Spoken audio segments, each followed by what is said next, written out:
আসসালামু আলাইকুম বন্ধুরা, চলে আসলাম আরেকটি রেসিপি নিয়ে।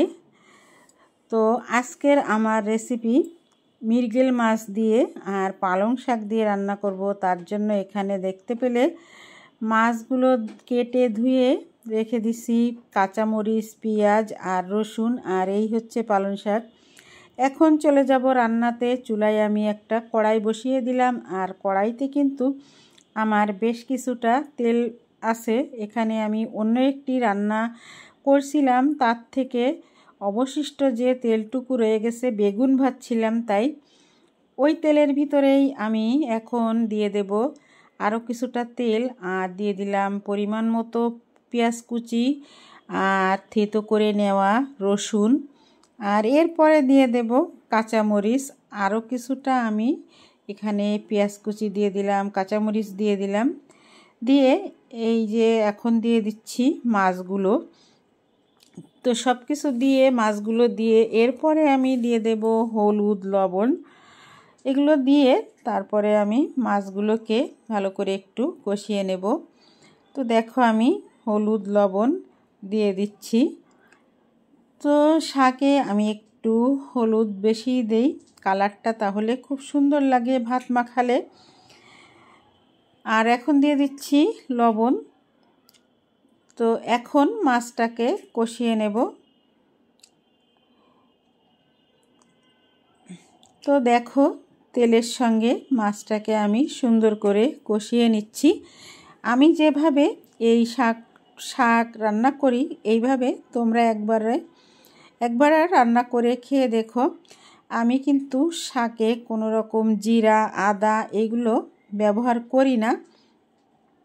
তো একবার হলেও যারা তোমরা জিরা, আদা এগুলো, শুকনো মরিচ এইগুলো শাকে দিয়ে রান্না করে খাও, তারা একবার এভাবে শুধুমাত্র কাঁচামরিচ, পেঁয়াজ, রসুন দিয়ে রান্না করে খেয়ে দেখো। এর স্বাদটা ভুলতে পারবে না, একটু অন্যরকমই হয় স্বাদটা। এখন আমি মাছটাকে কষিয়ে নিয়ে তারপরে ঝোলের পানি দিয়ে দিলাম। আর পালং শাক রান্নার ক্ষেত্রে কিন্তু খুব বেশি ঝোল দেওয়া লাগে না। পালং শাকে বেশি পানি দিয়ে ফেললে কিন্তু ওটা টানতেই চায় না, ঝোল ঝোল রেখে খেতে হবে। অনেকেই আছে পালং শাকের ঝোলও রান্না করে খায়।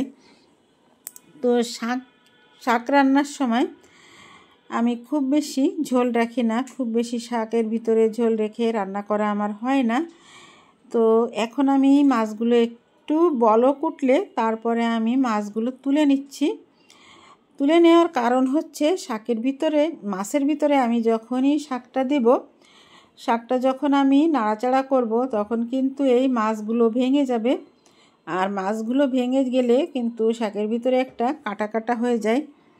এখন দেখতে পাচ্ছ আমি কতটুকু ঝোল দিছি, আর দেখবে শাক থেকে কিন্তু অনেকটা পানি বের হবে। পালং শাক হচ্ছে, এতে অনেকটা পানি থাকে। তো এখন আমি সবগুলো শাক এখানে দিয়ে দিচ্ছি। প্রায় 1 কেজির মতো শাক এখানে ছিল। তো দেখতে পাবে এই শাকটা যখন জাল হয়ে কমে যাবে কতটুকু হয়ে যায়। তো বন্ধুরা, সবগুলো শাক দেওয়া হয়ে গেলে তারপরে আমি শাকটাকে ঢাকা দিয়ে দেব। আর ঢাকা দিয়ে দিলে একেবারে কমে অল্প একটু হয়ে যাবে। পালং শাক অনেক রান্না করলেও কিন্তু রান্নার শেষে দেখা যায় একেবারে কমে যায়। তো একটু নাড়াচাড়া করে তারপরে আমি শাকটাকে এখন ঢেকে দেব।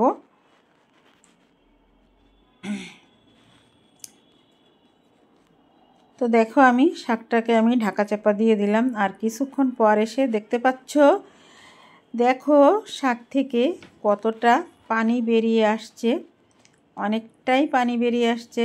আর যে কোনো শাক রান্নার ক্ষেত্রে কিন্তু অতিরিক্ত জাল হয়ে গেলে ওই তরকারি কিন্তু আর খেতে ভালো লাগে না, আর কালারটাও কিন্তু ভালো থাকে না, স্বাদটাও নষ্ট হয়ে যায়। এর জন্য পালং শাকে চেষ্টা করবে পানি যতটা সম্ভব কমিয়ে দিতে। তো এখন দেখো শাকটা নেড়ে চেড়ে একেবারে যখন পুরো আরও কিন্তু এর থেকে পানি বেরিয়ে আসবে। শাকটা যখন আমি একেবারে পুরো সম্পূর্ণ নাড়াচাড়া হয়ে যাবে তখন দেখা যাবে আরও ঝোলঝোল হয়ে গেছে। বন্ধুরা, নেড়ে চেড়ে একেবারে যখন শাকটা নাড়াচাড়া হয়ে যাবে তখন আমি যে মাছগুলো তুলে রাখছি ওই মাছগুলো আমি এখানে দিয়ে দেব। তো এই মাছগুলো এখন না দিয়ে দিলে মাছে জাল ঠিকমতো লাগবে না, মাছের ভিতরে আর কি লবণ ঝাল মশলা ঢুকবে না ভালো করে, মাছের স্বাদটা ভালো আসবে না। তাই শাকটা নেড়ে চেড়ে কমে গেলে তখনই আমি ঝোলের মধ্যে মাছটা দিয়ে দেব। এতে করে যেমন মাছটাও খেতে ভালো লাগবে, শাকের স্বাদটাও কিন্তু খুবই সুন্দর আসবে।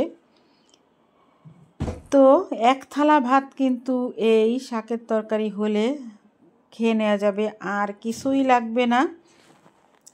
তো দেখো বন্ধুরা, আমি সবগুলো মাছ দিয়ে মাছগুলোকে একটু নেড়ে নেড়ে উল্টে পাল্টে মিশিয়ে দিচ্ছি। আর শাকটাকে নেড়ে নেড়ে মিশিয়ে দিয়ে তারপর আমি এখানে কিছুক্ষণের জন্য ঢাকা দিয়ে দেব যাতে শাকটা ভালো করে সিদ্ধ হয়ে যায়। তো এই পালং শাকটা কিন্তু খুবই ভালো ছিল, একেবারে মোমের মতো গলে গেছিল। এখন আমি আবারও ঢাকনাটা তুলে নিলাম, আর দেখতে পাচ্ছ কতটা ঝোল বেরিয়ে আসছে শাক থেকে। তো পালং শাক এরকমই, আবার কিছু কিছু শাক এমন হয় যে সিদ্ধ কিন্তু হতে চায় না, কেমন একটা ছোটা ছোটা ভাব থাকে, কিন্তু এই শাকটা ছিল খুবই ভালো। আর এখনকার শাকগুলো তো সিজনের শাক, এগুলো খেতে এমনিতেই খুবই দুর্দান্ত স্বাদের হয়। আমার কিন্তু পালং শাক কিন্তু খুবই প্রিয়।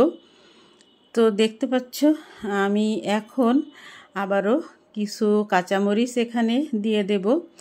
আর এখন যে কি কাঁচামরিচ, এতে কিন্তু ঝালই হতে চায় না, এত মরিচ দেই তারপরেও তরকারিতে ঝাল হয় না। আর শাক রান্না করলে কিন্তু শাকে একটু ঝালটা বেশি হলে বেশি ভালো লাগে খেতে। তো লবণটা একটু কম কম মনে হচ্ছিল, তাই আমি আর একটু লবণ ছিটিয়ে দিলাম। তো লবণ দেওয়ার সময় চতুর্দিকে একটু লবণ ছিটিয়ে দিলে তাহলে তরকারির সঙ্গে সহজে মিশে যায়।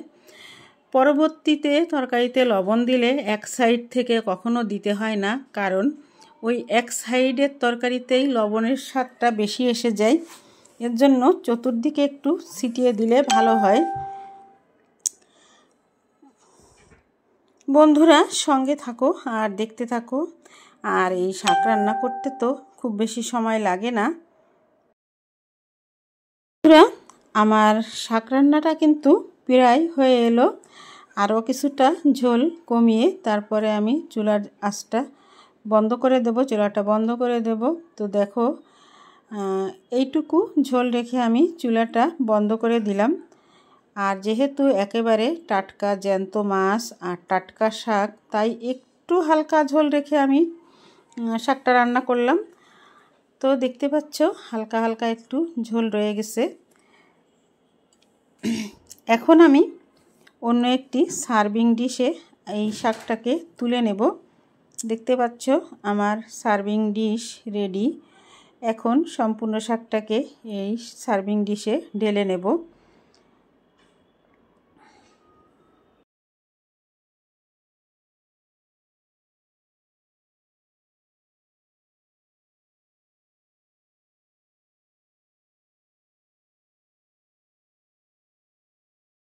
বন্ধুরা, হয়ে গেল আমার আজকের পালং শাক আর মৃগেল মাছের এই রেসিপিটা। কেমন লাগলো কমেন্টের মাধ্যমে জানাবে।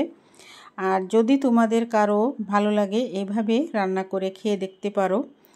এক থালা ভাত এটা দিয়েই কিন্তু নিমেষেই শেষ হয়ে যাবে, আর কিছুই লাগবে না। তো একবার হলেও ট্রাই করে দেখতে পারো। বন্ধুরা, আজকের মতো বিদায় নেব। চলে আসবো নতুন দিনে নতুন কোনো একটি ব্লগ ভিডিও বা রেসিপির সঙ্গে। সে পর্যন্ত সবাই সুস্থ থেকো, ভালো থেকো, সবাই সবার পাশে থেকো। আজকের মতো এখানেই বিদায় নিচ্ছি। আল্লাহ হাফেজ, আসসালামু আলাইকুম।